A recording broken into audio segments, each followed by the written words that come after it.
ત્યારે 1 માર્ક્સથી હું ઇન્ટરવ્યૂ માટે રહી ગયેલો. એકચ્યુઅલી જો હું રિયાલિટી કહું તો ઘણીવાર આવું થયેલું છે કે ચલો હવે હું મૂકી દઉં. અચ્છા.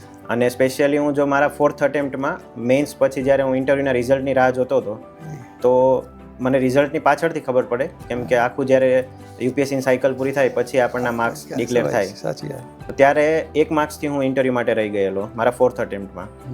અને ત્યારે મને એક્સપેક્ટેશન હતું કે આ વખતે ઇન્ટરવ્યૂ ચોક્કસથી આવશે.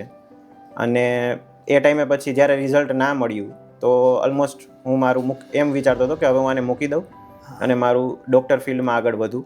બટ તમારો કેસ સ્ટડી વેરી ઇમ્પોર્ટન્ટ. તો ચોથા ટાઈમ તો છોડી દીધું. હા, એટલે બસ એના પછી મારે 1 થી 1.5 મહિનો ટાઈમ લાગેલો. મારા ફ્રેન્ડ્સ, મારા ફેમિલી અને ઓવરઓલ મેન્ટર્સ જે હતા એમની સાથે એ વાત કર્યા પછી મને અંદરથી એ વસ્તુને પચાવવા માટે 1.5 મહિનો લાગેલો. અને પછી જ્યારે આ મારા 5th અટેમ્પ્ટમાં જેમાં મારું સિલેક્શન થયેલું છે એના પ્રિલિમના 15 દિવસ પહેલાં હું વિચારતો હતો કે આ અટેમ્પ્ટ આપું કે નહીં એમ.